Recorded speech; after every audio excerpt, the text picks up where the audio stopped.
नमस्कार दोस्तों, स्वागत है आपका मासा ऑनलाइन के डिजिटल प्लेटफॉर्म पे, जहां हम सभी एग्जाम को फोकस करते हुए इंडियन ज्योग्राफी को पढ़ रहे हैं। हम अपनी पिछली क्लास में प्रायद्वीप भारत के पठार के बारे में पढ़ चुके थे, जिसका हमने सामान्य परिचय जाना था, उसके निर्माण के बारे में देखा था हमने, और कौन कौन से हमें पठार पढ़ना है वो हमने देखा था दोस्तों।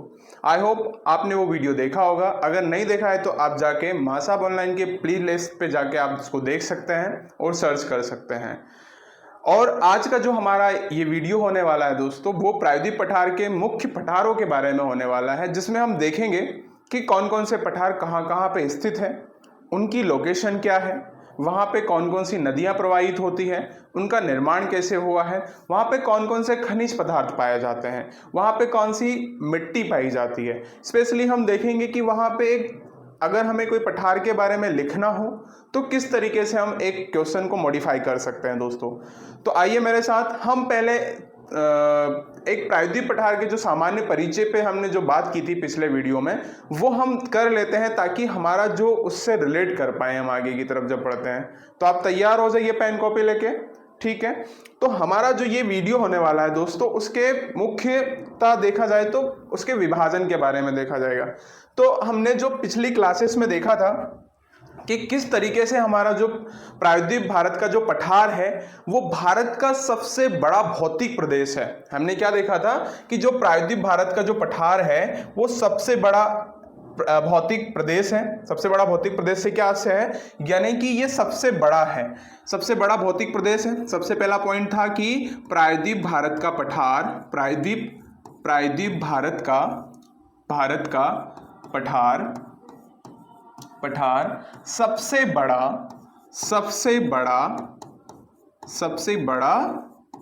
भौतिक प्रदेश है, यानी कि इसके बराबर कोई और ऐसी फिजिकल चीज नहीं है इंडिया में जो इससे बड़ी हो। भौतिक प्रदेश है जिसका जो विस्तार है दोस्तों दक्षिण में संपूर्णता, ये यहाँ से हम देख सकते हैं। हमने उस दिन बात की थी कि जिस तरीके से यहाँ से एक रिवर प्रवाहित होती है, जिसका क्या नाम है दोस्तों, उसका नाम है नर्मदा रिवर, और ये यहाँ के अरब सागर में समाहित हो जाती है। तो यहाँ से हमने दो पार्ट में देखा, उसको हम देखेंगे। पहले हमारा जो सामान्य परिचय उसको हम देख लेते हैं, ठीक है। और ये सबसे प्राचीनतम क्या बोल सकते हैं कि भौतिक प्रदेश है सबसे, क्योंकि इसका निर्माण जो है दोस्तों हमने देखा था कि सबसे पहले हो चुका था, ठीक है। ये सबसे प्राचीनतम भूखंड है, प्राचीनतम भूखंड है ना, प्राचीनतम भूखंड है ये, ओके। अब इसके बाद अगर आता है तो हम देखते हैं कि ये क्या है दोस्तों, ये सबसे प्राचीनतम भूखंड होने के साथ साथ इसका जो निर्माण हुआ है वो निर्माण हुआ है बेसाल्टिक चट्टानों से। यानी कि बेसाल्टिक चट्टानों से क्यों हुआ है, क्योंकि यहाँ पे ज्वालामुखी लावा से इसका निर्माण हुआ है। और वो जो ज्वालामुखी लावा था वो बेसाल्टिक लावा था। क्या था दोस्तों, बेसाल्टिक लावा था। अब बेसाल्टिक लावा होने की वजह से यहाँ पे बेसाल्टिक पठार होते हैं। क्या होते हैं, बेसाल्टिक पठार होते हैं, ठीक है। समझ में आ रहा है ना, बेसाल्टिक यहाँ पे क्या होते हैं, पठार होते हैं। बेसाल्टिक पठार होने की वजह से दोस्तों यहाँ पे क्या है कि यहाँ की जो मिट्टी होती है ना दोस्तों, वो कैसी होती है, वो काली मिट्टी होती है। हम देखेंगे कि कौन कौन से ऐसे पठार है जहां पे काली मिट्टी पाई जाती है। और हमने एक चीज और देखा था कि जो प्रायद्वीप होता है वो कैसा एरिया होता है दोस्तों। जो प्रायद्वीप एरिया होता है, अगर मैं यहाँ पे थोड़ा सा आपको रफली बता दूं कि प्रायद्वीप जो होता है, प्रायद्वीप का मतलब क्या होता है, अर्थ इसका होता है, अर्थ देखा जाए कि प्रायद्वीप का अर्थ क्या होता है, प्रायद्वीप मतलब क्या होता है, इसका अर्थ होता है तीन ओर से घिरी हुई जलीय भूमि, है ना। जलीय भूमि को क्या कहा जाता है, जलीय भूमि को प्रायद्वीप कहते हैं दोस्तों, ठीक है। जो तीन ओर से पानी से घिरा हो, क्योंकि यहाँ पे हमारा ये क्या है दोस्तों, ये प्रायद्वीप की तरह ऐसा दिखने वाला, और जिसका आकार है वो आकार क्या है दोस्तों, इसका आकार की भी बात करते हैं तो त्रिभुजाकार है ना, ये ट्रायंगल शेप में है, त्रिभुजाकार है ये, ठीक है। तो हम इतनी सारी चीजें पहले डिस्कस कर चुके थे। अब इसका जो निर्माण है वो ज्वालामुखी लावा से हुआ है, और यहाँ पे दरारी प्रकार के जो ज्वालामुखी आए हैं, दरारी प्रकार के जो ज्वालामुखी थे वो काफी, हमने देखा था इसमें कि जो लावा था दोस्तों वो काफी पतला था। ठीक है, क्या था दोस्तों, पतला होने की वजह से, और वो किस प्रकार का था, वो क्षारीय था, मतलब बेसाल्ट मतलब बेस मतलब क्षार होता है ना, तो क्षारीय प्रकार का था। तो यहाँ पे जो पतला था तो उसकी वजह से क्या हुआ कि जब लावा निकलता है तो वो काफी तरल अवस्था में था, तरल अवस्था में होने की वजह से पूरी भूमि पर फैल गया। तो उससे यहाँ पे कई जगह पे जो पठार आकृतियां के रूप में हमारे यहाँ पे देखने को मिलती है। और यहाँ पे पठारों के साथ साथ और भी तरह तरह की आकृतियां हैं। हम देखेंगे कि पर्वत भी है यहाँ पे, पहाड़ियां भी है, मैदान भी यहाँ पे देखने को मिलते हैं। वो सब चीज हम यहाँ पे देखने वाले हैं दोस्तों। तो आपको ये चीजें समझ में आई होगी कि हमने जो सामान्य परिचय में इसमें देखा था कि प्रायद्वीप भारत का पठार जो है वो सबसे बड़ा भूखंड है। लगभग इसका 16 लाख वर्ग किलोमीटर तक, 16 लाख वर्ग किलोमीटर तक इसका विस्तार है दोस्तों। और ये दक्षिण, अब इसका जो विस्तार क्षेत्र है नर्मदा नदी के दोनों तरफ है। ये नर्मदा नदी है इसको दोनों तरफ है। जैसे कि अगर मैं यहाँ पे इसको इरेज करके बात करूं तो किस तरीके से हमने देखा था उसको हमने देखा था दोस्तों कि जैसे कि हम नर्मदा नदी जहां से निकलती है उस एरिया से यहाँ तक का हम उसको डिवाइड करके देखते हैं कि यहाँ से अगर इसको जैसे कि यहाँ से आती है तो इसको हमने सेंट्रल हाईलैंड बोला था, सेंट्रल हाईलैंड बोल दिया था, और इसको डेक्कन प्लेट्यू बोला था दोस्तों। ठीक है, ये सेंट्रल हाईलैंड हो गया, डेक्कन प्लेट्यू हो गया। और इसको जो है 22 डिग्री नॉटिकल जो है हमारा नॉर्थ लॉन्गिट्यूड, इसको दो भागों में बांटता है दोस्तों। अगर पूछ ले कि दक्कन प्लेट्यू को कौन से दो हिस्सों में बांटता है तो 22 डिग्री उत्तरी अक्षांश ही बोला जाए तो क्या बोला है, उत्तरी अक्षांश बोल सकते हैं इसको। तो यहां से नर्मदा रिवर के ऊपर का जो सेंट्रल हाईलैंड है, मध्य उच्च भूमि बोलते हैं इसको, डेक्कन प्लेट्यू बोलते हैं। तो आज हमारा जो वीडियो होने वाला है दोस्तों वो मुख्यतः होने वाला है सेंट्रल हाईलैंड पे, मध्य उच्च भूमि पे होने वाला है। तो आज हम देखेंगे कि कौन कौन से जो पठार है मध्य उच्च भूमि में आते हैं, कौन से पठार जो है डेक्कन प्लेट्यू में आते हैं। मैं आपको स्पेशली यहाँ पे डिवीजन करके इसलिए बता रहा हूँ ताकि चीजें हम कभी भी जब पढ़ते हैं तो डिवीजन करके पढ़ते हैं तो उससे हमें काफी टाइम तक वो चीज याद रहती है। अब आप पूरा प्रायद्वीप पढ़ेंगे, प्रायद्वीप में भी आपने दो डिवीजन कर लिए हैं कि एक तो सेंट्रल हाईलैंड हो गया, क्योंकि ऐसे क्वेश्चन पूछते हैं कि नर्मदा नदी जो है उसके ऊपर वाला जो सेंट्रल हाईलैंड है उसमें कौन कौन से पठार आते हैं। तो ये चीज हमारे लिए आसान हो जाती है तब। उसके तो दक्षिण में स्थित कौन कौन से प्लेट्यू है, ठीक है, उसके पूर्व में स्थित कौन कौन से प्लेट्यू है, उसके पश्चिम में स्थित कौन कौन से प्लेट्यू है, वो कौन सी पर्वत श्रृंखला से घिरा हुआ प्लेट्यू है। जैसे कि मालवा के पठार की बात करें तो उसके दक्षिण में क्या है, उत्तर में क्या है। इस तरह के क्वेश्चन पूछे जाते हैं, एमपीपीएससी में भी पूछे जाते हैं, चाहे व्यापम के कोई से एग्जाम हो तो उनमें भी पूछे जाते हैं, एसएससी के एग्जाम में भी ऐसे क्वेश्चन पूछे जाते हैं दोस्तों। क्योंकि क्या होता है कि अब एग्जाम पैटर्न बदल चुका है, एग्जाम में भी यहां से कई तरह के ऐसे क्वेश्चन घोल मोल करके पूछ लिए जाते हैं जो कि हमें लगता है कि बड़े ही आसान होते हैं, लेकिन हम उसको कर नहीं पाते। कभी कभी हमें जो दिशा का ज्ञान होता है वो ज्ञान नहीं हो पाता है कि किस तरीके से हमें दिशा का ज्ञान होना चाहिए, ये भी बड़ा महत्वपूर्ण होता है दोस्तों। तो आज हम सारी बात इस वीडियो में करने वाले हैं, ठीक है। तो आपको ये चीजें समझ में आई होगी। आगे हम देखते हैं कि कौन कौन से इसमें डिवीजन है जो कि हम पढ़ेंगे दोस्तों, ठीक है। आगे तरफ बढ़ते हैं। हमने कल यहाँ पे बात कर ली थी, कल जो हमारा वीडियो था उस पे हमने बात की थी कि अरावली यहाँ पे स्थित है, अरावली रेंज है यहाँ पे, ठीक है। अरावली रेंज यहाँ पे है कहीं ना कहीं मध्य उच्च भूमि में जो है मालवा का पठार है ना। मालवा का पठार वो जो है विंध्य श्रेणी और अरावली श्रेणी के मध्य स्थित है। ये सारी चीजें हम अभी देखने वाले हैं। मैं अगर आपको और भी एक अच्छे मैप से बताना चाहूँ, क्योंकि मैं चाहता हूँ कि ज्यादा से ज्यादा यहाँ पे मैप डाले जाएं। मैप डालने से सिर्फ ये होता है कि आपको चीजें दिमाग में बैठ जाती है और आपको वहां पे अगर कुछ चीजें स्किप होती है तो मैप सामने आ जाता है। यहाँ पे छोटा नागपुर का पठार है, इसमें हम सब चीजें देखेंगे। यहाँ पे पश्चिमी घाट है, यहाँ पे पूर्वी घाट है, यहाँ पे मेघालय का पठार है जो कि हम इसको पढ़ चुके हैं, है ना। तो यहाँ पे सारे के सारे पठारों को हम कंप्लीट करने वाले हैं दोस्तों, ठीक है। एक हमारा जो मैप है उस मैप के अकॉर्डिंग हम देखते हैं कि उसमें और भी अच्छे से क्लियरिटी रहेगी आपको, ठीक है। आगे देखते हैं। जैसे कि हम ये सारी चीजें पहले पढ़ चुके थे कि मेष की आकृति वाला है जो पुराने क्रिस्टल से बना हुआ है, जिसमें अग्नेय और रूपांतरित चट्टानें पाई जाती हैं, ठीक है।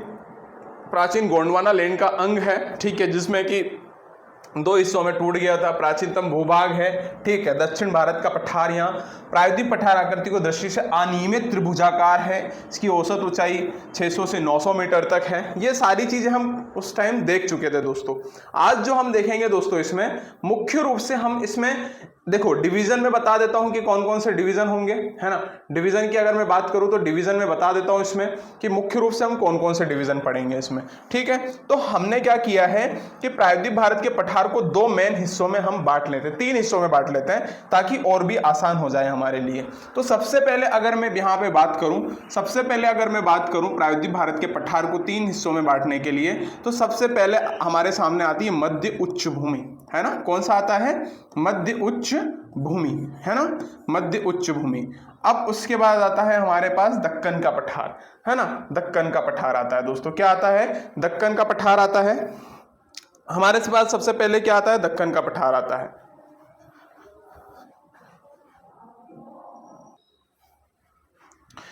देखो इसमें हमारे पास हम तीन हिस्सों में बांट लेते हैं। सबसे पहले मध्य उच्च भूमि आता है। मध्य उच्च भूमि के बाद हमारे पास दक्कन का पठार आता है दोस्तों, दक्कन का पठार, है ना।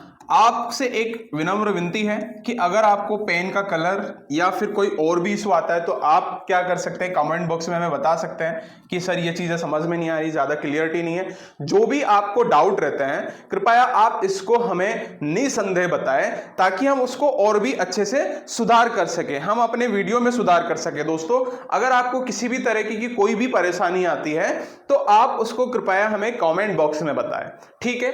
देखो दक्कन का पठार, उसके बाद आता है हमारा काठियावाड़ का पठार, काठियावाड़ का पठार, है ना, काठियावाड़ का पठार।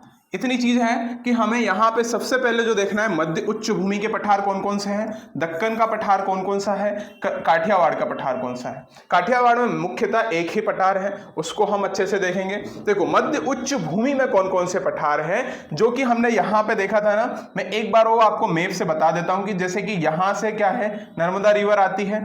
इस वाले एरिया को मैंने क्या बोला था, सेंट्रल हाईलैंड, ठीक है। क्या बोला था? अगर यहाँ पे मैं एक बार मैप बना दूं आपको, है ना, एक बार मैं मैप बना देता हूं ताकि और भी क्लियरिटी रहे, ताकि और भी हमें क्लियरिटी हो जाए कि जो हमारा प्रायद्वीप भारत का जो पठारी क्षेत्र है वो कहां से कहां तक फैला हुआ है ना। तो इस तरीके से कुछ हमारा प्रायद्वीप भारत का एरिया है दोस्तों, ठीक है, कुछ इस तरीके से है। और यहाँ पे भी थोड़ा सा मैं इसको नीचे बना देता हूँ ताकि और भी सही रहे, है ना। चलिए यहाँ से मैंने ये नर्मदा रिवर कुछ इस तरीके से हमने ये पैमाना लिया है दोस्तों, ठीक है। तो यहाँ पे जो हमारा एरिया आता है ये सेंट्रल हाईलैंड आ गया, सेंट्रल हाईलैंड एरिया, ये डेक्कन प्लेट्यू आ गया, ठीक है, डेक्कन प्लेट्यू और ये सेंट्रल हाईलैंड एरिया, ठीक। तो मध्य उच्च भूमि में कौन कौन से पठार आते हैं उनको हमने मेनली देखना है। तो मध्य उच्च भूमि में जो पठार आते हैं दोस्तों, सबसे पहले मैं बात करूंगा मालवा का पठार, है ना। कौन सा? मालवा का पठार, मालवा का पठार आ गया, ठीक है। उसके बाद जो आता है दोस्तों, उसके बाद हमारा आता है बुंदेलखंड का पठार। कौन सा? बुंदेलखंड का पठार, बुंदेलखंड का पठार। बुंदेलखंड के पठार के बाद दोस्तों क्या आता है? बुंदेलखंड के पठार के बाद आता है हमारा मेवाड़ का पठार, है ना, मेवाड़ का पठार, मेवाड़ का पठार, ठीक है। रीवा पन्ना का पठार, उसके बाद कौन सा आता है? रीवा पन्ना का पठार, रीवा पन्ना का पठार, रीवा पन्ना का पठार, ठीक है। मुख्य रूप से हम इतने पठारों के बारे में पढ़ेंगे, मालवा का पठार, बुंदेलखंड का पठार, मेवाड़ का पठार और रीवा पन्ना का पठार। दक्कन के जो पठार में हम कौन कौन से मुख्य रूप से जो पठार पढ़ने वाले हैं उसमें हम देखेंगे कर्नाटक का पठार, ठीक है, कर्नाटक का पठार। कभी कभी ऐसे ही क्वेश्चन पूछ लिए जाते हैं कि दक्कन के पठार में कौन से पठार आते हैं, है ना, मध्य उच्च भूमि में कौन से पठार आते हैं। उसमें हम पढ़ेंगे तेलंगाना का पठार, तेलंगाना का पठार, तेलंगाना का पठार, है ना, तेलंगाना का पठार पढ़ेंगे दोस्तों हम इसमें, ठीक है। उसके बाद जो थर्ड हम पढ़ेंगे दंडकाराय का पठार, दंडकाराय, इसका स्थिति भी हम जानेंगे कि कहाँ पे कौन सा पठार स्थित है ना, ये भी हम सब देखने वाले हैं, बहुत अच्छे से देखने वाले हैं, ठीक है, दंडकाराय का पठार। उसके बाद दंडकाराय पठार के बाद हम देखेंगे बघेलखंड का पठार, है ना, बघेलखंड का पठार, बघेलखंड का पठार, बघेलखंड का पठार, ठीक, अब इतने पठार, रॉयल सीमा का पठार है ना, रॉयल सीमा का पठार, एक रॉयल सीमा होता है दोस्तों, एक रॉयल सीमा का पठार, एक रॉयल सेना होता है। रॉयल सेना का पठार जो कि रॉयल सेना जो है हमारा राष्ट्रपति भवन जिस पे स्थित है, जिस पे बना हुआ है, उसको रॉयल सेना का पठार बोलते हैं। ये अलग है, ये हमारा साउथ में जो कि तेलंगाना पठार का एक्सटेंड माना जाता है। यहाँ पे इतने सारे पठार के बारे में हम देखने वाले हैं। काठियावाड़ का पठार जो है कि मुख्य रूप से गुजरात में स्थित है, और यहाँ पे गिर जो है नेशनल पार्क भी स्थित है, और यहाँ पे गिर शेर के लिए यहाँ पे फेमस है, मतलब शेर के लिए फेमस है मुख्य रूप से। तो ये सारे पठार हम आगे की क्लासेस में पढ़ेंगे। मुख्य रूप से आज जो हमारी क्लास होने वाली है वो होने वाली है मध्य उच्च भूमि से रिलेटेड। ठीक है, अगर आप चाहें तो ये नोट डाउन कर सकते हैं या स्क्रीनशॉट ले सकते हैं दोस्तों। ठीक है, आगे बढ़े, चलिए आगे बढ़ते हैं और देखते हैं हम मुख्य रूप से कौन कौन से पठार को हम देखेंगे आज। ठीक है, चलिए दोस्तों, हमने यहाँ पे कुछ पठारों को डिवीजन में बताया गया है, लेकिन हमने जो यहाँ पे बताया उससे भी ज्यादा हम पठार पढ़ने वाले हैं। मैंने एक चीज और भी हमसे स्किप हुई है, छोटा नागपुर का पठार जो है हमारा जो आएगा वो मध्य उच्च भूमि में ही आएगा। ठीक है, मेघालय का पठार भी उसी में आएगा, है ना, मेघालय का पठार भी उसी में हम पढ़ेंगे क्योंकि मध्य उच्च भूमि के पठार है। मध्य उच्च भूमि को भी हमने दो पार्ट में हमने डिवाइड करके पढ़ेंगे दोस्तों। देखो, सबसे पहले अगर मैप की ही बात की जाए, तो मैप में हम देख लेते हैं। ठीक है, मैप में हम देख लेते हैं सबसे पहले तो, है ना, मैप में हम देख लेते हैं। अगर इस मैप को मैं बड़ा करके आपको बताऊं, तो आपको दिख रहा होगा, है ना, मैप को बड़ा करके बता देते हैं इधर। ठीक, सबसे पहले आपको यहाँ पे क्या चीज नजर आ रही होगी दोस्तों, सबसे पहले आपको यहाँ पे बुंदेलखंड का पठार दिख रहा होगा, है ना, बुंदेलखंड का पठार दिख रहा होगा। कौन सा पठार दिख रहा होगा? बुंदेलखंड का पठार दिख रहा होगा। यहाँ पे बुंदेलखंड का पठार ये पेन दिख रहा है या नहीं दिख रहा है, ये मुझे आप कंफर्म कर देना। ठीक है, प्लीज कंफर्म कर देना मुझे यहाँ पे। ये सबसे पहले यहाँ पे जो है बुंदेलखंड का पठार दिख रहा है ना, बुंदेलखंड का पठार।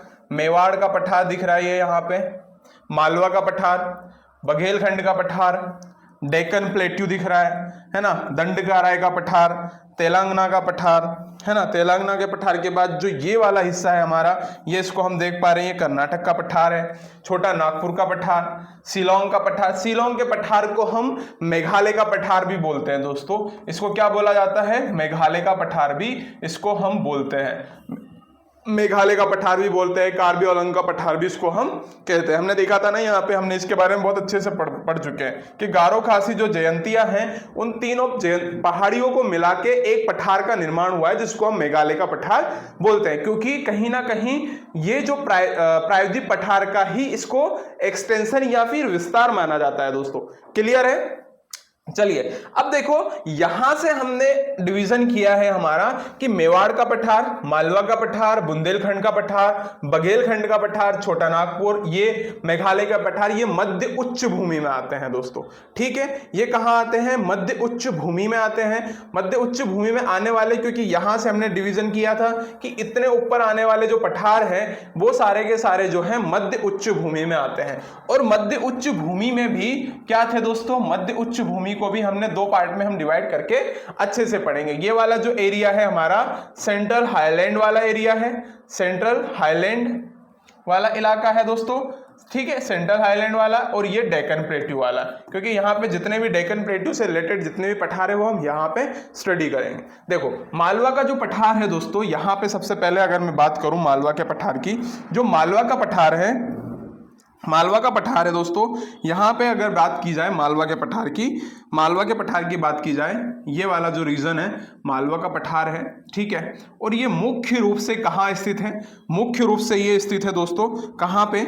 मुख्य रूप से ये स्थित है, मुख्य रूप से ये कहाँ पे है? मध्य प्रदेश में है, मध्य प्रदेश में है। और मध्य प्रदेश में होने के साथ साथ ही यहाँ पे एक इसकी मुख्य नदी है, वो चंबल है। चंबल नदी यहाँ की मुख्य नदी है। और इसका जो निर्माण है दोस्तों, निर्माण कैसे हुआ है? बेसाल्टिक चट्टानों से, बेसाल्टिक लावा से, या फिर कहें तो ज्वालामुखी लावा से कह सकते हैं। ज्वालामुखी लावा से इसका निर्माण हुआ है। ठीक है, ज्वालामुखी से हुआ है। और ये ज्वालामुखी था वो किस तरह का था? दरारी प्रकार का ज्वालामुखी था, दरारी प्रकार का ज्वालामुखी था। और ये जो इस नाम क्या था? बेसाल्टिक। यहाँ से जो लावा निकला उसको क्या बोला गया? बेसाल्टिक। तो यहाँ इसको क्या बोलते हैं? बेसाल्टिक पठार भी बोला जाता है। और यहाँ पे जो मिट्टी पाई जाती है दोस्तों, वो मिट्टी होती है काली, जो कि काली कपासी मिट्टी भी इसको हम कहते हैं। और यहाँ की जो रिवर है दोस्तों, वो क्या है, रिवर का नाम क्या है, रिवर का नाम है, यहाँ पे हम देखते हैं रिवर का नाम है चंबल नदी। चंबल नदी अपने मुख्यतः दो चीजों के लिए मुख्य रूप से जानी जाती है, एक तो घड़ियाल के लिए, और उसी के साथ साथ यहाँ पे जाती है अवनलिका अपर्दन के द्वारा, क्योंकि यह नदी जो होती है, ये नदी जो है वो अपने साथ गहरे गड्ढ बनाती है। भिंड मुरैना आपने देखा होगा कि ये अपने साथ बहुत बड़े बड़े अवनलिका अपर्दन के लिए भी जानी जाती है। ठीक है, तो मालवा का जो प्लेट्यू है वो कहाँ पे है, यहाँ पे कहीं ना कहीं हम देखते हैं कि अरावली रेंज है। ठीक है, ये यहाँ पे जो है अरावली श्रेणियां हैं, अरावली श्रेणी है।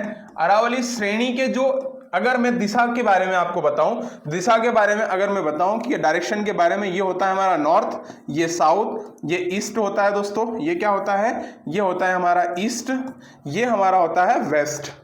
ठीक, ये आपको दिशा के बारे में थोड़ा थोड़ा ज्ञान होना चाहिए। देखो, यहां से अगर नॉर्थ में बात करें तो ये वाला जो हिस्सा है वेस्ट में है ना, ये जो मेवाड़ के पठार का जो हिस्सा है वो, तो मेवाड़ के पूर्व में क्या है, ये इसके पूर्व में है, और इसके पश्चिम में क्या है, मेवाड़ है। तो आपसे अगर क्वेश्चन पूछा जाए कि मालवा का पठार मेवाड़ से कौन सी दिशा में, तो यहाँ पे पूर्व में है, और मालवा के पठार के पूर्व में क्या है, पूर्व में तो यहाँ पे दो पठार है, बुंदेलखंड का और बघेलखंड का, लेकिन पश्चिम में क्या है कि मेवाड़ का पठार। अब ये भी आपसे पूछा जा सकता है, क्योंकि यहाँ पे एक रेंज आती है अरावली रेंज, अरावली रेंज नहीं, विंध्याचल रेंज। तो कौन सी दो रेंजों के बीच में मालवा का पठार सिचुएटेड है, तो यहाँ पे कौन सी है, विंध्याचल रेंज है ना, विंध्याचल। तो यहां से दोनों पठारों के बीच में, अरावली और विंध्याचल के बीच में कौन सा है, मालवा का पठार सिचुएटेड है। ठीक है, ये तो हमने मालवा के पठार की बात कर ली। मेवाड़ का पठार, जो कि यहां से अगर देखा जाए तो ये वेस्ट में है ना, वेस्ट में इसके बाजू में कौन सा है, मेवाड़ का पठार। अब यहां पे अगर बात करें, ये जो बुंदेलखंड का पठार है, बुंदेलखंड का पठार ये प्राचीनतम पठार है, कार्बोनिफेरस के टाइम पे इसका निर्माण हो चुका है, और ये उत्तर प्रदेश के साथ साथ मध्य प्रदेश में भी है दोस्तों। ठीक है, उत्तर प्रदेश और मध्य प्रदेश दोनों स्टेट में फैला हुआ है। ठीक है, उसके साथ साथ यहां से जो हम चाहते हैं बघेलखंड का पठार, बघेलखंड का पठार यहां पे छत्तीसगढ़ और मध्य प्रदेश दोनों में स्थित है। छोटा नागपुर का पठार मुख्य रूप से जो है वो झारखंड में है, लेकिन कुछ विस्तार इसका बिहार में भी है, उसके साथ साथ इसका पश्चिम बंगाल में भी है, और उड़ीसा में भी इसका विस्तार है। मेघालय का पठार मुख्य रूप से मेघालय में है, जो कि गारो खासी जयंतियों से इसका निर्माण हुआ है। उसके बाद डेक्कन प्लेट्यू जो है, इसको महाराष्ट्र का पठार भी कहते हैं। क्या कहते हैं इसको महाराष्ट्र का पठार भी कहते हैं। ठीक है, आपको ये पेन नजर आ रहा होगा, मैं अगर आपको नहीं आता है तो आप कमेंट बॉक्स में मुझे जरूर बताएं। इसको हम महाराष्ट्र का पठार भी बोलते हैं, महाराष्ट्र का पठार भी इसको बोला जाता है, महाराष्ट्र का पठार।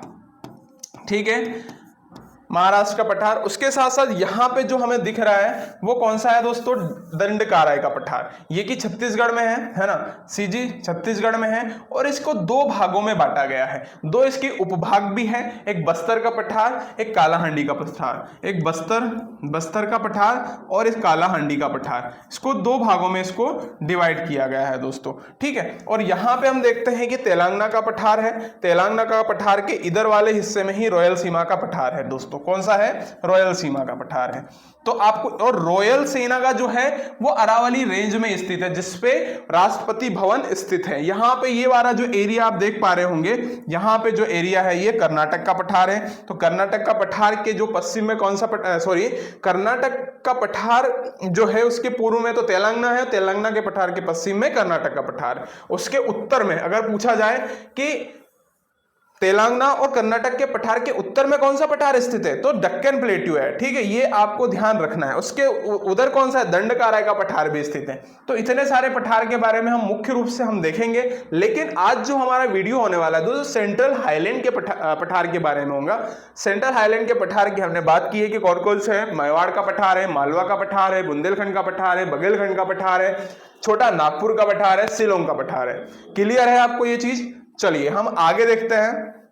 आगे हम जो देखने वाले हैं चीज इसमें क्या रहेगी, जैसे कि मैं अगर आपको एक ब्रीफली बता दूं कि आज जो हमारा वीडियो होने वाला है, हमने बात कर ली है कौन सा होने वाला है कि मध्य उच्च भूमि के पठार के बारे में। ठीक है, कौन कौन से होने वाला है, मध्य उच्च भूमि के पठार। तो मैं यहाँ पे थोड़ा सा आपको ब्रीफली बता देता हूं कि ताकि हमें क्लियरिटी रहे कि मध्य उच्च भूमि में भी हम कौन से पठार के बारे में पढ़ेंगे। मध्य उच्च भूमि में जो है हम उसको दो हिस्सों में देखो, सबसे पहले एक बार और रिवाइज कर लेते हैं। रिवाइज करना अच्छी बात होती है जो कि हमें कर लेना चाहिए।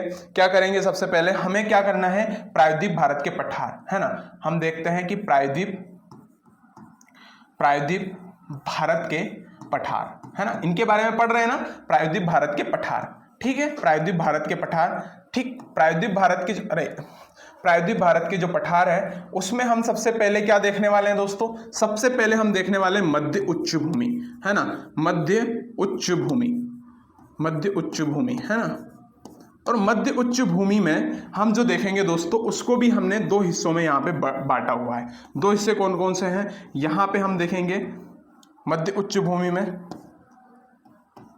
एक तो हमने देख लिया मध्य पठार के बारे में, एक हम देख लेंगे पूर्वी पठार के बारे में। मध्य उच्च भूमि में हमने पश्चिम पठार के बारे में देख लिया, एक पूर्वी पठार। पश्चिमी पठार कौन कौन से हैं, अगर देखा जाए पश्चिमी पठार जो है हमारा, पश्चिमी पठार कौन कौन सा है, और पूर्वी पठार। ठीक है, पश्चिमी पठार और पूर्वी पठार। पश्चिमी पठार में कौन कौन से पठार आते हैं दोस्तों, सबसे पहले हमारा मालवा का पठार, है ना, मालवा का पठार, फिर मेवाड़ का पठार, उसके बाद कौन सा आता है, बुंदेलखंड का पठार, बुंदेलखंड का पठार, है ना। तो ये सारे पठार हम इसमें पढ़ेंगे। उसके साथ साथ पूर्वी पठार में हम कौन कौन से पढ़ेंगे, यहाँ पे हम देखेंगे यहाँ पे एक पठार और लिख लो आप, रीवा पन्ना का पठार, है ना, रीवा पन्ना का पठार। उसके साथ यहाँ पे क्या पढ़ेंगे, बघेलखंड का पठार। उसके बाद यहाँ पे कौन सा एक और पठार, छोटा नागपुर पठार के बाद कौन सा पढ़ेंगे, मेघालय का पठार, है ना, मेघालय का पठार। तो ये सारे पठार हम दो हिस्सों में पढ़ेंगे। और यहां पे हम बात कर चुके हैं कि दक्कन का पठार,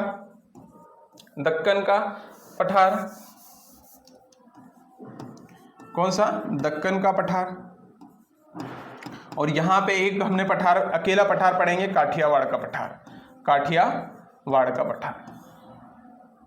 ठीक है बच्चों, दोस्तों क्लियर है ये चीज आपको कि हम तीन हिस्सों में पढ़ेंगे पठारों को। सबसे पहले हम मध्य उच्च भूमि के पठार पढ़ेंगे, जिसमें हम पश्चिम पठार और पूर्वी पठार को डिस्कस करेंगे।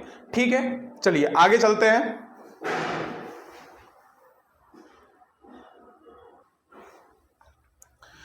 दोस्तों अब हमारे जो मध्य उच्च भूमि के पठार को हमने दो हिस्सों में बांटा था, उसमें सबसे पहले हमारे पास जो आया था मध्य उच्च भूमि के पठार को, आपने देखा अभी हमने बताया कि दो हिस्सों में हमने पठार को बांटा था। सबसे पहले मालवा का पठार आता है। मालवा के पठार के बारे में हम ब्रीफली डिस्कस कर लेते हैं, यानी कि विस्तार से ही कर लेते हैं, ब्रीफली क्या है ना। तो सबसे पहले जो हम बात करेंगे कि मालवा का पठार स्थित कहाँ है ना, ये हम पहले ही बात कर चुके हैं। ठीक है, यहां से अगर मैं बोलूं कि मालवा का पठार कहाँ स्थित है, तो आप मध्य प्रदेश से अगर हैं तो आपको भली भांति आप जानते हैं कि ये मध्य प्रदेश में स्थित है। और इसका जो कुछ हिस्सा है वो राजस्थान में भी आता है। कहाँ आता है, राजस्थान में भी आता है। मध्य प्रदेश के साथ साथ राजस्थान में भी इसका हिस्सा आता है, जो कि नीमच मंदसौर आप के उधर जो एक्सटेंशन है वो। यहाँ पे जो मुख्य रूप से जो फसल होती है दोस्तों, वो गेहूं की होती है ना, क्योंकि गेहूं की डलिया भी बोला जाता है मालवा का पठार को। गेहूं की डलिया, है ना, आपने देखा होगा, पढ़ा भी होगा कि गेहूं की डलिया, यहाँ पे मुख्य रूप से गेहूं की फसल उत्पादित होती है। और यहाँ पे जो मिट्टी होती है वो गहरी काली या फिर काली मिट्टी हम बोल सकते हैं। ठीक है, काली मिट्टी होती है। और काली मिट्टी जो होती है वो कपास के लिए बहुत ही उपयुक्त होती है, कपासी मिट्टी भी उसको हम बोलते हैं। और यहाँ की जो रिवर्स है, बहुत सारी ऐसी रिवर्स है, इसको ये बोला जा सकता है कि नदियों का मायका भी बोलते हैं। क्या बोलते हैं मालवा के पठार को, नदियों का मायका। नदियों का मायका मतलब क्या होता है कि यहां से कई सारी नदियां उत्पन्न होती हैं, यहां से कई सारी नदियों का यहां पे पाया जाना या फिर यहां से निकलना होता है, तो इसको नदियों का मायका भी बोला जाता है। जो कि मालवा का पठार क्या है, एक तो हम कह सकते हैं कि मालवा का पठार जो है एक उर्मिल पहाड़ी भी है, उर्मिल मैदान भी है। उर्मिल मैदान का मतलब ये कहते हैं हम कि एक ऐसा पठारी क्षेत्र होता है जहां पे ऊंचाई पर स्थित पानी के लिए या फिर सिंचाई के लिए तालाब स्थित होते हैं, क्योंकि मालवा का पठार पूरा पठारी एरिया है, यहाँ पे कई मैदान भी है और उर्मिल मैदान भी है। हम देखेंगे उर्मिल मैदान कैसे होता है। तो हमने यहाँ पे देखा कि नदियों का मायका होता है, यहाँ पे मध्य प्रदेश और राजस्थान में स्थित है। गेहूं की डलिया को खेला जाता है, काली मिट्टी होती है, ठीक है। इतनी सारी चीजें हमने देखी। नदियां कौन कौन सी है, तो पार्वती है, यहाँ पे बेतवा है, माही है, चंबल है, काली सिंध है, ये सारी नदियां हैं, ठीक है। चलिए हम एक बार हमने स्लाइड में जो देखा है उसको भी अच्छे से जान लेते हैं कि क्या क्या चीजें हैं। सबसे पहले मालवा का पठार जो है दोस्तों, मालवा का पठार अभी हमने देखा कि कहाँ स्थित है, कहाँ स्थित है दोस्तों, सबको पता है कहाँ है, यहाँ मध्य प्रदेश में स्थित है। यहाँ पठार लावा द्वारा निर्मित है और वो भी दरारी प्रकार के ज्वालामुखी से, है ना, दरारी प्रकार का ज्वालामुखी है, ठीक है। और उससे कैसा लावा निकला है, बेसाल्टिक लावा, है ना, बेसाल्टिक लावा निकला है दोस्तों। कैसा लावा निकला है, बेसाल्टिक लावा निकला है। काली मिट्टी का पठार है, क्योंकि बेसाल्टिक है तो यहाँ पे जो उसका मिट्टी कौन सी पाई जाती है बेसाल्टिक लावा में, काली मिट्टी। इसका ढाल गंगा घाटी की ओर है, ठीक है। जो हमने देखा था यहाँ पे, अगर हम देखते हैं, अगर हम यहाँ देखें तो यहाँ पे जो मालवा का प्लेट्यू है यहाँ पे है, तो इसका जो ढाल है इधर की तरफ है, क्योंकि यहाँ से निकलने वाली जो नदियां होती है वो यहाँ से एक नदी आती है, यमुना नदी आती है। यमुना नदी जो है गंगा की सहायक नदी है, तो यमुना नदी गंगा में जाके मिलती है और मालवा के पठार से जितनी भी नदियां निकलती है वो यमुना नदी में निकलती है, ठीक है। यहाँ से यमुना नदी में निकलती है और यहाँ की नदियां जो है, ये जो नदी है वो गंगा में जाके मिलती है। तो हम ये कह सकते हैं इसका ढाल किस तरफ है, गंगा की नदी की तरफ है। आपको सीधी सी सिंपल सी चीज है, ज्यादा रटने वाली बात नहीं है। जिस तरफ नदियां बहती है उस तरफ उसका ढाल होता है, यानी कि जिस तरफ, अब इधर तो बहेगी नहीं ना, उल्टी तो नदियां बहती नहीं कि घाटी चढ़ के जाएगी, कुछ ऐसे अपवाद हो सकते हैं, बट जब ढाल इस तरफ होगा तो नदियों का पानी तो उस तरफ ही बहेगा ना, ठीक है। तो ढाल किस तरफ है इसका, गंगा नदी की तरफ है। अब इसमें पार्वती है ना, पार्वती के साथ साथ यहाँ पे कुछ ये गलत टाइप हुआ है, बेतवा, माही, चंबल, काली सिंध आदि नदियां प्रवाहित होते हुए यमुना नदी से मिल जाती है दोस्तों, ठीक है। हम जब नदियां तंत्र के बारे में पढ़ेंगे, नदी तंत्र के बारे में पढ़ेंगे, वो विस्तृत रूप से जानेंगे, लेकिन यहाँ पे आप सिर्फ देख सकते हैं कौन कौन सी, पार्वती है, बेतवा, माही, चंबल, काली सिंध, ये सारी नदियां यहाँ से प्रवाहित होती है। इन पठारों पर कहीं कहीं उर्मिल मैदान भी पाए जाते हैं। अब ये मैं आपको बता देता हूं कि उर्मिल मैदान क्या होते हैं, क्योंकि 2 बार हमने इसको टर्मिनोलॉजी को जान लिया है। तो उर्मिल मैदान वो होते हैं दोस्तों, जैसे कि यहाँ पे मैंने बात की कि यहाँ पे हमारा कौन सा पठार है, यहाँ पे हमारा जो पठार है वो है हमारा, यहाँ पे जो हमारा पठार है दोस्तों वो है, मान लो कि मालवा का पठार, ठीक है। तो मालवा के पठार में ऐसे कई सारे मैदान होते हैं उसकी ऊंचाई पर स्थित, जहां पे सिंचाई के लिए तालाब बनाए जाते हैं। तो उन जगह को, वहां पे जो मैदानी क्षेत्र होता है जहां पे सिंचाई होती है, जहां पे कृषि होती है, उनको हम बोलते हैं उर्मिल मैदान, ठीक है। और भारत का सबसे बड़ा जो उर्मिल मैदान है वो तेलंगाना का पठार है दोस्तों, ठीक है।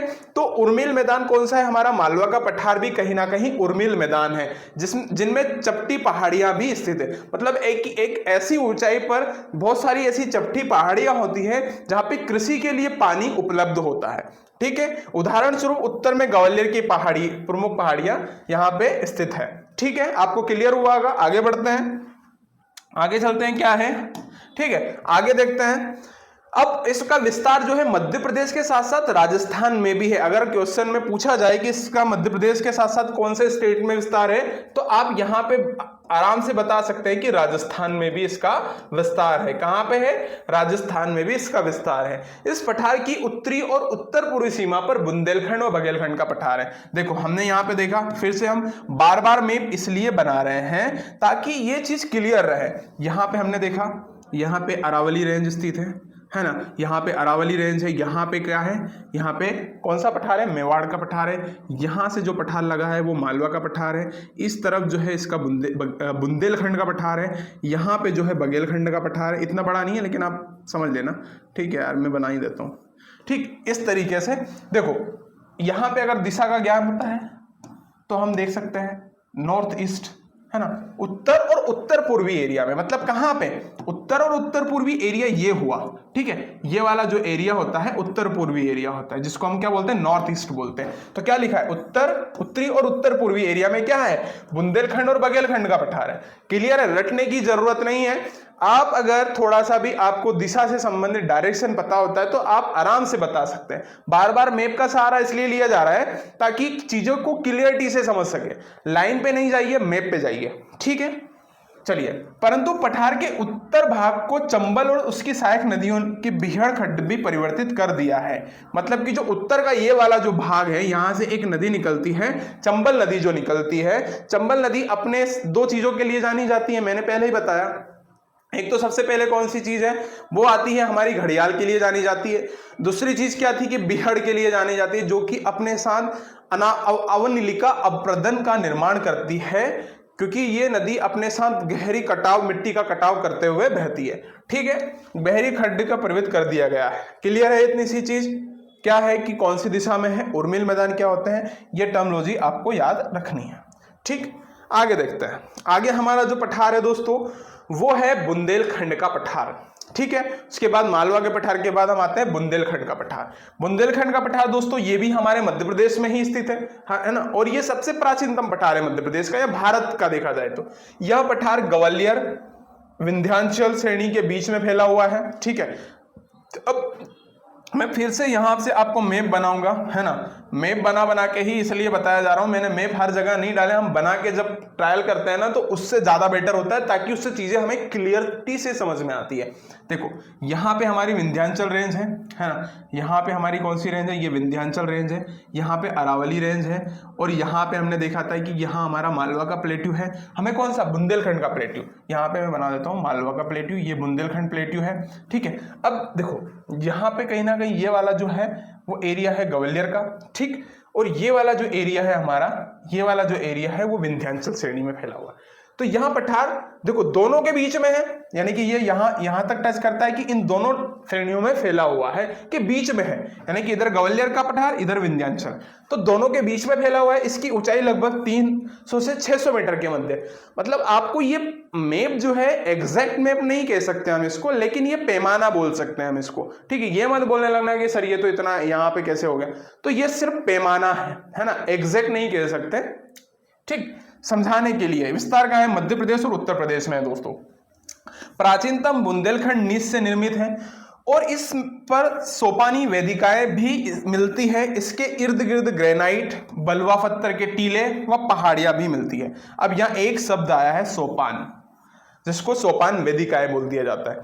क्या होता है कि नदियां, जैसे कि नदियां जाती है तो अपने साथ सोपान का मतलब होता है कि जैसे कि यहाँ से एक सीढ़ी बन गई, फिर यहाँ से, तो ऐसे जैसे कि आपने देखा होगा ना पर्वत पठारी क्षेत्र में एक ऐसे, फिर उसके बाद सोपान बन जाती है, ढलान टाइप बन जाती है, उसको सोपानिक वेदिकाएं कहते हैं। जहां से नवीन घाटी है ना, सबसे नवीन घाटी और प्राचीन घाटी जब दोनों अलग होती है तो उस जगहों को हम बोलते हैं वेदिकाएं, ठीक है।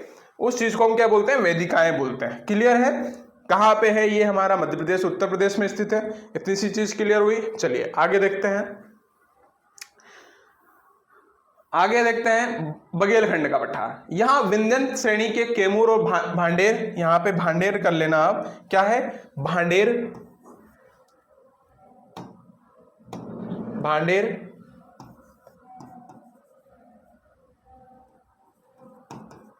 है ना, पहाड़ियों के पूर्व में स्थित है। इसके उत्तर में सोनपुर पहाड़ियां हैं तथा दक्षिण में रामगढ़ की पहाड़ियां हैं।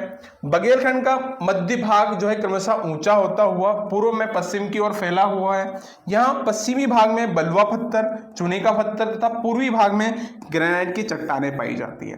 ठीक है, आपको ध्यान क्या रखना है कि बघेलखंड का पठार कहाँ पे स्थित है। ये तो मेनली हमारा देखा जाए तो छत्तीसगढ़ और मध्य प्रदेश में स्थित है। ठीक है, ज्यादा सोचने की जरूरत नहीं है। आगे चलते हैं, छोटा नागपुर का पठार। ठीक है, ये बघेलखंड और बुंदेलखंड के पठार हम एमपी का जब ज्योग्राफी पढ़ेंगे तो उसको विस्तृत रूप से जान लेंगे और भी। ठीक है, छोटा नागपुर का पठार क्या है, यहां पठार बिहार व झारखंड के गया, हजारीबाग, रांची आदि के क्षेत्र में फैला हुआ है। महानदी, स्वर्णरेखा नदी, सोन नदी, दामोदर आदि इसी पठार की मुख्य नदियां है। कौन कौन सी दोस्तों, ध्यान रखना, महानदी, स्वर्णरेखा नदी, सोन नदी, दामोदर नदी इस पठार की मुख्य नदियां हैं। और दामोदर नदी एक ऐसी नदी है दोस्तों जो कि भ्रंश में प्रवाहित होती है। प्रायद्वीप भारत की एकमात्र नदी है जो कि भ्रंश में प्रवाहित होती है दोस्तों, ये ध्यान रखना, सबसे बड़ी नदी है जो कि भ्रंश में प्रवाहित होती है। इस पठार की उत्तरी सीमा राजमहल पहाड़ियां है, मतलब उत्तर की ओर। अब देखो फिर से मैप बनाते हैं अपन, फिर से समझते हैं, ठीक है। फिर से हमने मैप बनाया, फिर से हमने समझा। अब यहाँ फिर क्या होता है, चलो यहां से हम देखते हैं कि छोटा नागपुर का पठार, तो छोटा नागपुर का पठार यहां स्थित है, ठीक है, ये वाला जो एरिया है। तो यहां से हमें क्या देखना है कि उत्तर सीमा पर राजमहल की पहाड़ियां हमने देखा था, यहाँ पे एक ये इसको हमने राजमहल, है ना, राजमहल भी बोल सकते हैं, उसको मालदा गेप भी बोलते हैं, ठीक है। अब ये क्या हुआ था, हमने देखा था जब हमने डिवीजन पढ़ा था तब जाना था अच्छे से कि नॉर्थ ईस्ट से ये अलग हो गया है ये पार्ट, तो ये इसके उत्तर में है ना, उत्तर में अगर ये देखें, उत्तर में क्या है, राजमहल की पहाड़ियां हैं। छोटा नागपुर का पठार कई भागों में बटा हुआ है, क्या, कई भागों में बटा हुआ है, इसको कई भागों में हम बांट सकते हैं इसको। दामोदर नदी के उत्तर में कई पठार और पहाड़ियों के समूह मिलते हैं जिनमें हजारीबाग तथा कोडरमा के पठार प्रमुख हैं। क्या कह रहे हैं कि जो हमारा छोटा नागपुर का पठार है वो कई पठारों को मिलाकर के बना हुआ है, जिसमें हजारीबाग का पठार, कोडरमा का पठार, ये सारे पठार सम्मिलित है, ठीक है। चलिए आगे देखते हैं, आगे क्या है, यहाँ पे लिखा हुआ है कि मोदर नहीं है, दामोदर है वो, ठीक है। इसको थोड़ा सा आप करेक्शन कर लेना इसमें, ये क्या है, दामोदर है, दामोदर, इसका जद्दा है वो हट गया है। घाटी एक भ्रंश के रूप में उपलब्ध है जिसे गोंडवाना काल के निक्षेप है। खनिज पदार्थों की दृष्टि से इस पठार को काफी धनी माना जाता है। ध्यान होगा आपको कि यहाँ पे आयरन मैग्नीज मिलते हैं, ठीक है। यहाँ पे एक जमशेदपुर भी शहर है जो कि यहाँ पे स्टील सिटी जिसको हम बोलते हैं जमशेदपुर को, है ना। तो यहाँ ये खनिज संपदा की दृष्टि से काफी धनी माना जाता है दोस्तों। यहाँ भारत के प्रमुख खनिज बाक्साइट, अभ्रक, कोयला आदि भारी मात्रा में पाए जाते हैं। वन संपदा की दृष्टि से पठार विशेष महत्व है। यहाँ पर सागवान, शीशम, साल, जामुन, सेमेल, बांस आदि बहुत आयात में पाए जाते हैं। खाद्यान्नों में चावल की खेती पहाड़ी वालों में ढाल में नदी घाटी में की जाती है। यहाँ पे मुख्य रूप से किसकी खेती की जाती है, चावल की खेती की जाती है दोस्तों। क्लियर है आपको, यहां तक आपको समझ में आ रहा होगा, ठीक है। आगे देखते हैं, आगे क्या है, हमारा मेघालय का पठार, है ना, हमारा मेघालय का पठार है। अब मेघालय का पठार मुख्य रूप से हमने पहले इसका हमने विस्तृत रूप से ध्यान चुके थे, ठीक है। मैं एक बार और आपको बता देता हूं यहाँ पे कि हमने जब पढ़ा था, यहाँ पे जब गारो खासी जयंती के बारे में हमने देखा था दोस्तों, क्या देखा था, गारो खासी जयंतियों के बारे में हमने देखा था। यहाँ पे हमने देखा था कि हमारा जो मेघालय में गारो खासी जयंतियां स्थित है, ठीक है। ये कौन सी पहाड़ी है, गारो, है ना, खासी, कौन सी है, खासी, और ये जयंतिया, है ना। इन तीनों को मिलाकर के मेघालय का पठार बनता है। क्या बनता है, मेघालय का पठार। और जिसको हमने शिलोंग का पठार भी बोला है, क्या बोला है, शिलोंग का पठार भी बोलते हैं इसको हम, या शिलोंग का पठार भी बोलते हैं, ठीक है। और कार्बी ओलंग का पठार भी इसको हम कहते हैं। तो यहाँ पे क्या इसका निर्माण गोंडवाना काल के निक्षेप से हुआ है, क्लियर है। हम देखा कि किस तरीके से हुआ, क्योंकि जब यूरेशियन प्लेट और इंडो ऑस्ट्रेलियन प्लेट जब आपस में अलग अलग हुई तो ये एक थ्रस्ट के रूप में बचा था, तो यहाँ पे जो हम आज बांग्लादेश स्थित है वहां पे भ्रंश था, लेकिन धीरे धीरे नदियों के अवसाद से वो भ्रंश भर गया और वहां एक पठार का निर्माण हो गया, ठीक है। ये चीज क्लियर है।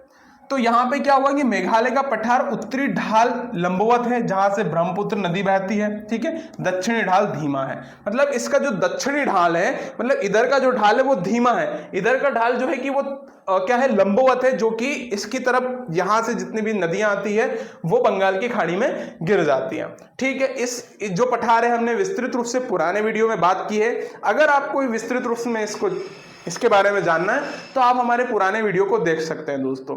आई होप आपको ये जानकारी समझ में आई होगी।